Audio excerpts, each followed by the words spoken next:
Hi everyone, welcome back to the Model 3 Man channel. For a long time I've been promising to do an episode on the magnificent audio system in the Model 3. The wait is over. Today is that episode, and here is the episode on the best audio system that's ever been built into a car, in my humble opinion. So sit back and enjoy this episode.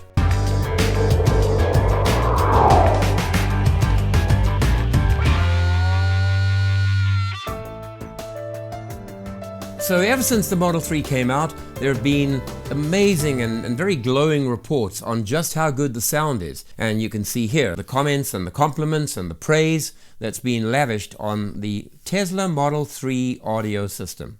I think it's very helpful to just mention a few things about some audio basics. So I'm a musician. I do some recording of my own music from time to time. I'm not an expert by any means, but I love doing it. And I think to understand some of the terms will help you as we go through this video, just to understand a little bit better what we're referring to when we use certain phrases or terms. So, number one, frequency curve. I'm sure if you've looked in your audio controls in the Model 3's media center, you'll find that there are a number of sliders, 5 to be exact, that allow you to control the different frequencies of the sound. So, low frequencies, bass guitar, kick drum, treble, high sounds like a tambourine or piccolo, or any high instrument. So high frequencies, low frequencies, and mid-range frequencies.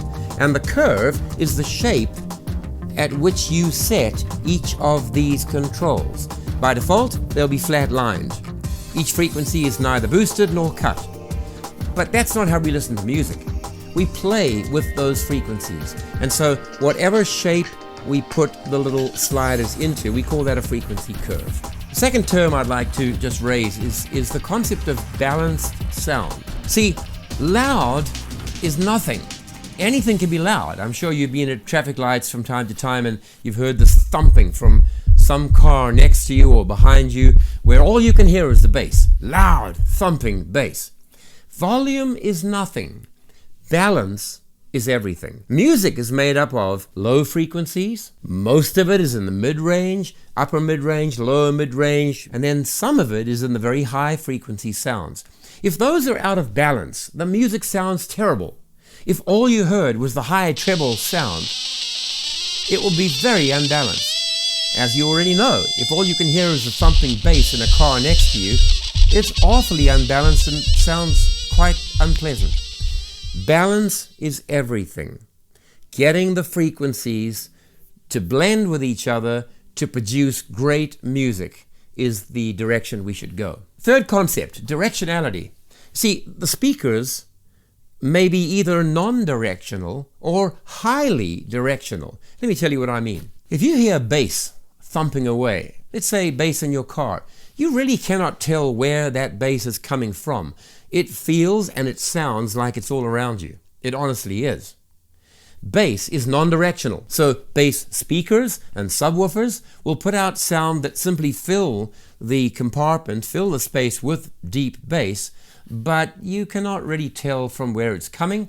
It's non-directional. Tweeters at the other end of the frequency spectrums that put out those high frequencies are extremely directional. So if you're standing right in front of them, you'll hear it very clearly. If you're off axis and out to the left or to the right, you might not really even notice. Mid-range speakers are moderately directional, so you definitely do want to have the speakers pointing, in general, pointing at the passengers in the car. So let's look at what we're going to cover in this video. Number one, overview of the number of speakers and where you find them. Number two, hardware specifications.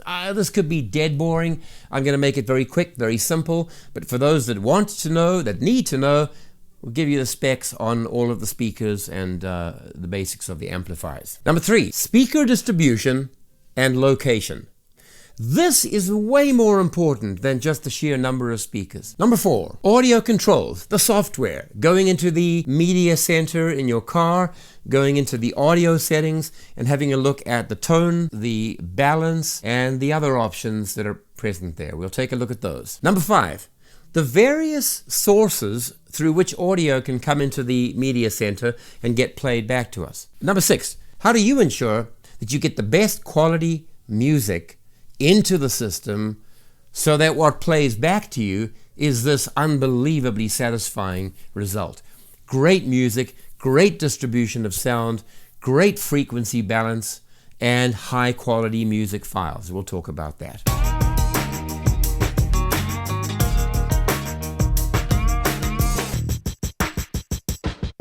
That's it, let's get going. First of all, let's just talk about the number of speakers. I'm just going to list them very quickly, tell you where they are. On the dashboard, right up against the edge where the dashboard meets the front window, the windshield, are 3 mid-range speakers spread evenly, one in the middle, one at each end, and they produce mid-range sounds. And right in the middle, next to that, is a passive tweeter, which produces higher, sharper, clearer sounds. There are 2 speakers, one in each of the doors, driver and passenger door, and these speakers are in the lower part of the door. There's a big chamber in which they are located and installed, and they are bass speakers. They put out some really powerful low-end bass. We have a subwoofer. We'll get to that in a minute.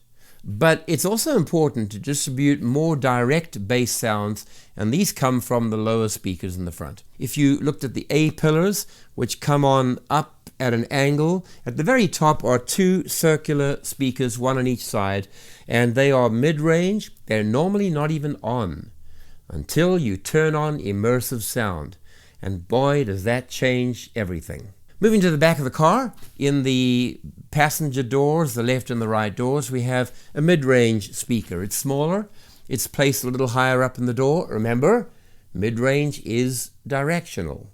So it's placed a little higher so that it actually impacts the ears of the passengers in the rear seat. Now behind the passengers, on that rear shelf, we used to call it the parcel shelf. Parcel shelf has 2 mid-range speakers, one on each side. In the center between them is an open area covered with a metal grill, as if it was there to let something come in, and in fact that's exactly what it does do.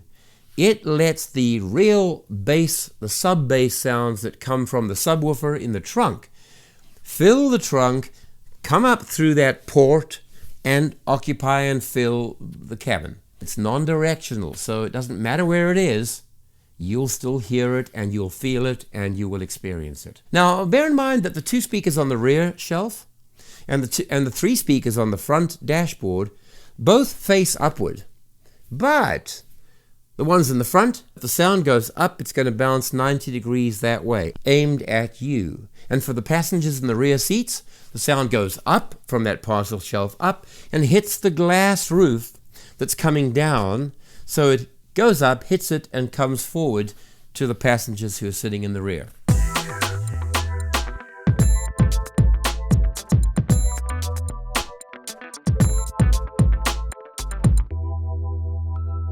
Now for the hardware specs, I do not want to bore you. I'm very grateful to the Redditor page that I've credited below. I'm indebted to him for his research that I'm simply reproducing here.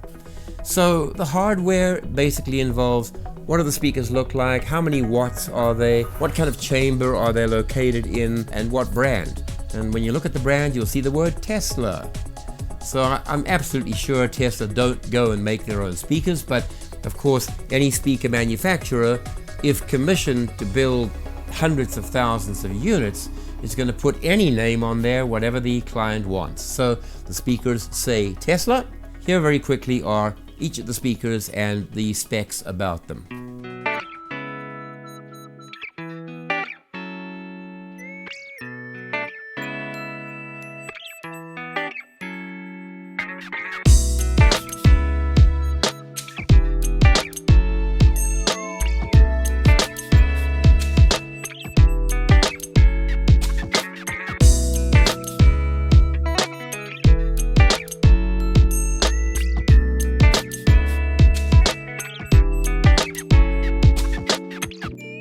Now the next section here, let's deal with the distribution, the placement, the location of speakers, because this was no random accident. These speakers have not just been thrown into whatever available location they could find to stick a speaker.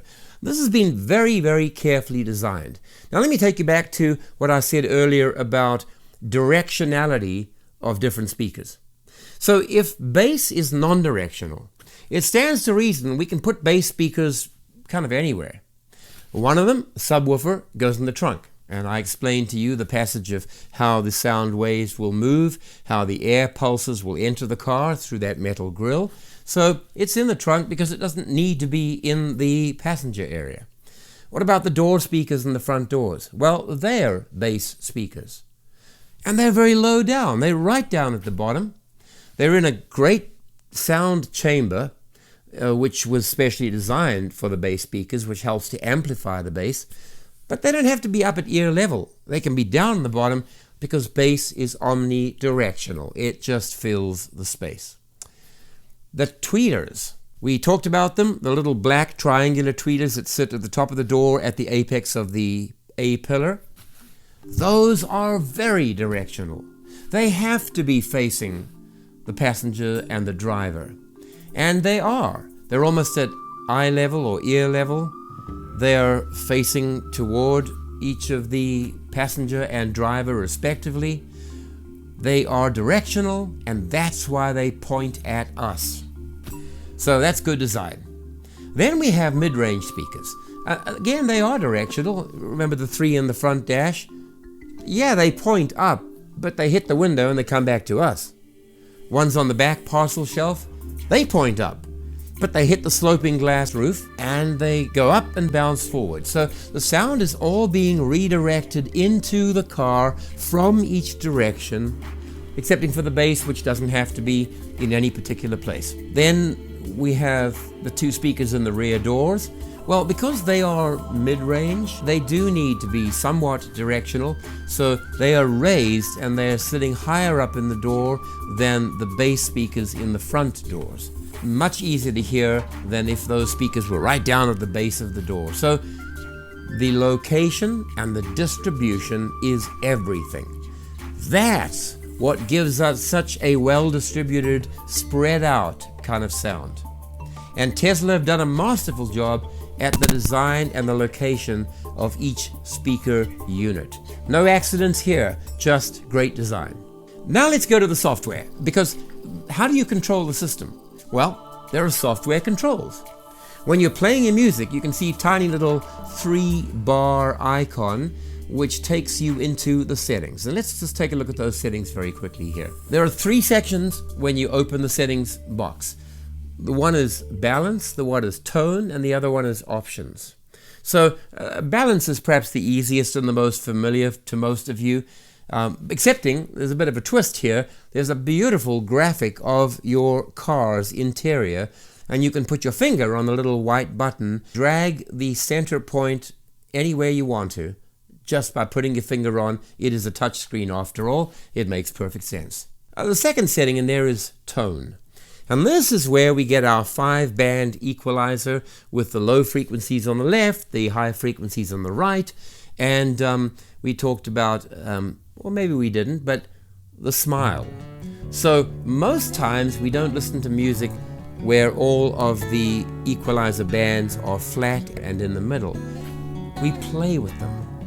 And if you push the bass frequencies up slightly and the treble frequencies up, you're going to get what is commonly called loudness. In many radios or hi-fi systems, they talk about the term loudness. That's where the bass is being pushed up and the treble is being pushed up.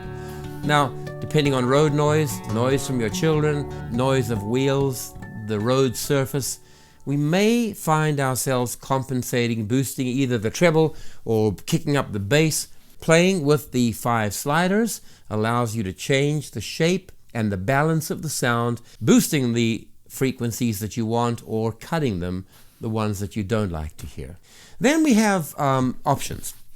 And in the options section is a really important and pretty well hidden feature. It's called immersive sound. There are 3 settings. There is off, and there is standard, and there is high.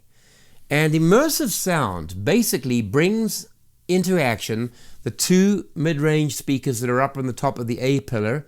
Suddenly they're live, suddenly they're playing. But it also, I believe, does some electronic crossover, meaning that certain frequencies are distributed to certain speakers in a way that is different from the flat stereo sound that is the situation when you have the immersive sound set to off. So an electronic crossover, distributing sounds, all the speakers now active, and the difference is this: when you turn it off, the sound seems to be very flat. Yes, it's spread from the left to the right, but it's in front of you. It's very definitely a wall of sound coming at you. And the minute you turn immersive mode on, I like to put it on high. Don't waste your time with standard. Put it on high. Those top two speakers become very active, very audible.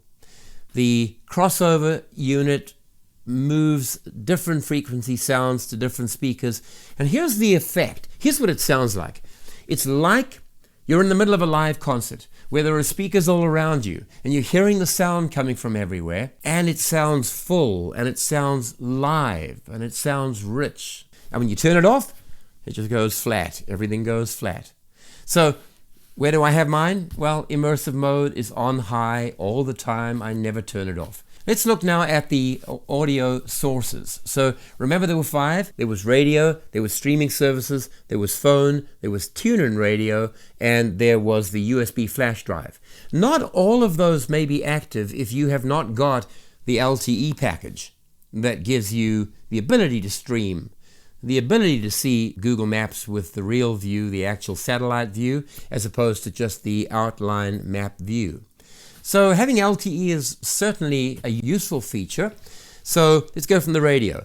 It is not AM radio, no shortwave. We're not back in the Second World War. It's FM radio, and you can see here that I'm showing you how to select a particular FM channel. Some of the channels, by the way, are HD, and boy, does that improve the sound. So if you're looking at a channel that can be found in different frequencies, try and find one where HD is available, and that improves the sound of radio and music on the radio. The second input source is the streaming option. Now, what are you streaming? Well, content from Spkrs and not from Spotify. Now, if you happen to have a Spkrs account and you are a subscriber, log in. You can see here, there's an option to log in. If you don't, you are by default using Tesla's free Spkrs radio account. And what does that get you? Well, 2 things that the normal free account does not. 1, no ads. 2, the ability to skip forward what to me seems like endlessly. If you have an account and you've signed in, you can skip backwards, forwards, you can choose playlists, you can choose albums. If you don't have a Spkrs subscription, the free Tesla account lets you select an artist, which then brings up a radio station based on that artist. And we know how that works. You'll hear that artist, you'll hear similar music in a similar style, or there are counterparts of the artist that you've chosen. So obviously this service requires that your car have the LTE cellular data option. If you had it grandfathered in because you bought the car when LTE data was automatically a part of your bundle, that's great. Otherwise, I think it might be something like $100, $120 a year, which is still exceptional value.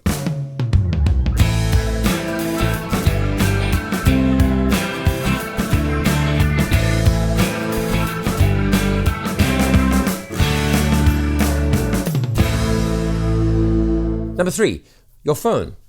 Load it up with great songs, go into your favorite music app, choose the phone input on the media screen menu, and you may have to select which phone the sound is going to come from. That would normally be yours. And whatever the quality of the music on your phone, you'll be able to hear that, but now through the car's system rather than just through your phone. Don't forget to plug the phone in for charging purposes so that you're not running the phone down on a long trip. The phone is probably the most convenient, simple way to get your choice of music, your playlists, your individual artists or albums, because you control it on the phone and the car just plays it. Number 4, Tuneln Radio. I've had this app on my phone for a very long time. It's a tremendous app.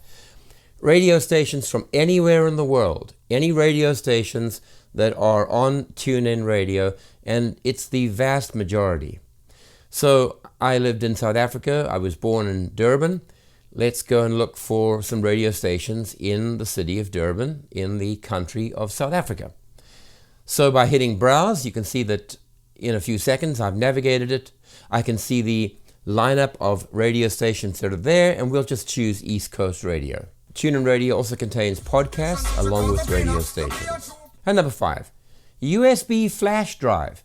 Probably the most powerful way of getting literally thousands, perhaps even tens of thousands of songs to be able to play through your car system. So I purchased a 128 gigabyte flash drive. I partitioned it so it effectively appears to the car as 2 separate drives. I called the first Tesla cam, which is what you have to do if you want the dash cam to record to a flash drive. You need to plug that flash drive into one of the front USB ports that is also a data port. And the second partition I called music, and it was something in the order of 90 gigabyte of space. And as you can see here, there are literally thousands and thousands of songs, hundreds of artists, and they're all recorded onto that flash drive in whatever quality I encoded them at the time of ripping them from my CD collection or perhaps purchased as downloads.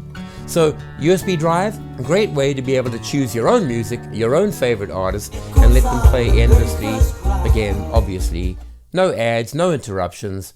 Put them on the drive, insert, and hit the USB option on the media center screen. Well, let's just take a quick look now at how to get the best possible music quality out of your system, because here's the thing. Music quality in the car is not equal. When you've got 5 different types of inputs, and each one feeds music of higher or lower quality. So if you're looking, for example, at radio, well, try and choose a channel, an FM channel, that has the letters HD next to it. So high definition definitely makes a big difference. The music is of a much better quality. What about streaming? Well, if you have your own Slacker or Spotify account, Spotify Europe, Slacker USA and Canada, if you do, log in.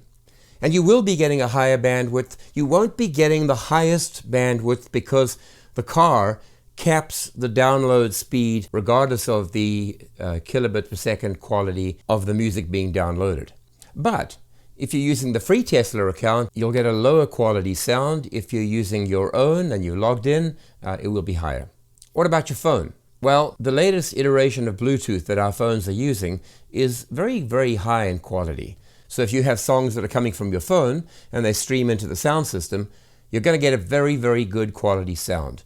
If, of course, you've filled your phone with high quality music. Remember, garbage in equals garbage out. It's always been that way. If your recordings are low quality, low resolution in audio terms, don't expect anything great coming out of your sound system. The USB drive is probably the place that you can make most of a difference. And what you've got to do is, when you're encoding the songs, let's say you're ripping a CD, go into the settings, choose the very highest bit rate possible for that music. Now, if you're a purist, you may well choose to record in a lossless format like WAV or WAV or Apple's equivalent. Lossless formats will record the exact original sound, which will be, depending on your source, very, very high in quality. So pay attention to the bit rate when you're encoding your music, or get the highest bit rate if you're purchasing online and you've got downloads, and put them onto your USB drive. It'll make the world of difference when it comes to the overall quality of the music that you're listening to. So those are just a few things that'll help you get better sounding music from your system.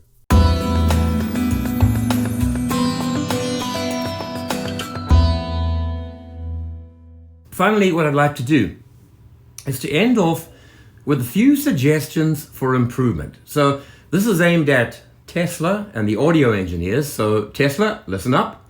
3 things that I think you could do, because they're based in software, that would immensely improve the user interface and the user experience when it comes to controlling this magnificent sound system that you've gone to such trouble to build. So here they are. Number 1. What's with a 5-band graphic equalizer? A 5-band EQ? I understand that what you're doing is to build it for the average person. And for the normal man in the street, even 5 bands is 5 bands too many. Your current equalizer gives us bass, lower mids, mids, high mids, and treble. But how about giving us the option of a 10-band equalizer or a 16-band equalizer? So that while the 5-band might appear as the default, there should be buttons on the side. You can choose 10-band, 16-band, and give us a more refined approach to adjusting the frequencies to get the music to be more suited to our taste. And number 2, while you're doing that, give us the option of saving our band settings, our frequency settings, as a user preset. That's easy to do. Most programs today allow you to save templates or presets and recall them later. Okay, could you imagine if we chose the 10-band equalizer and then we saved the settings in a particular way and manipulated the controls and then saved that, gave it a name, and were able to recall it? So we might have 2, 3, 4 different collections of settings based on the type of music that we're listening to. And number 3, and this is a big one, I'd love the ability to control the actual volume, the output of the groups of speakers in the car. One group, subwoofer. There's only one in it, but it's a subwoofer. Second group, both bass speakers on either side of the front doors. Number 3, the 3 mid-range speakers on the front of the dashboard, consider them to be one group. Now, can you imagine if you provided us the ability to increase the volume slightly or decrease it on these individual groups of speakers? In other words, not frequency balancing, but volume balancing between the different speaker locations. Once again, if you give us these groups and you give us a volume control alongside of each, give us the ability to save them as presets. Give us the ability to say, this is my rock and roll preset, and the different speakers would have their volume adjusted. It is, after all, only a software thing. And then give us the ability to default back to the original default sound levels on the speakers. Do the same with the EQ that we talked about, the tonal EQ. Give us the ability to tap a button and return everything to a default level without having to go and bring each slider down. So there it is, a graphic equalizer with more bands. I would love to be able to save presets as I adjust them, and I'd love the ability to adjust speaker volumes, if not for every individual speaker, at least for the groups of speakers that make up the car. That would make it the best audio system in the world, second to none. And it's software. And you guys absolutely kill it when it comes to software features and tools. So there it is. Love to see that in the next upgrade. Now, a lot of you have been writing to me and asking me my opinion on various features. You're interested in buying the Tesla and you're looking at which feature sets to get. If you're buying a car, certainly in the next month, it's very, very important that you actually use somebody's referral code. Obviously, I hope it will be mine. I'm always honored if you do. It's down below. But here's why. Normally, you get 1,000 miles or 1,500 K of free supercharging if you use someone's referral code. For the month of May, they've multiplied that by 5. 5,000 miles of free supercharging, 7,500 kilometers of free use of superchargers. So make sure you do apply a code. You can only apply it at the time of ordering. Many people have found they could not add it later after the order was being processed. Finally, one of the things that kind of amazes me is when I look back in some of the videos I have in the channel. My delivery video is now on 130,000 views. The 10 top reasons to buy a Model 3, it's in the 90,000 views. And yet, number of subscribers, 6,000. So obviously, people often just watch videos and they like a particular one, but they don't actually subscribe. Can I ask you, if you've not subscribed, even if you don't think you'll be interested in every video that I put out, why don't you take the moment to subscribe, hit the notification bell, so that when I do put something up that matches your interests and you find that it's something you'd like to see, at least you'll get that notification. So subscribe, notify, and we'll see you again. Thanks for your interest. Thanks for watching all the way through this video. So get out there, stay safe, watch your back, and I'll see you in the next video.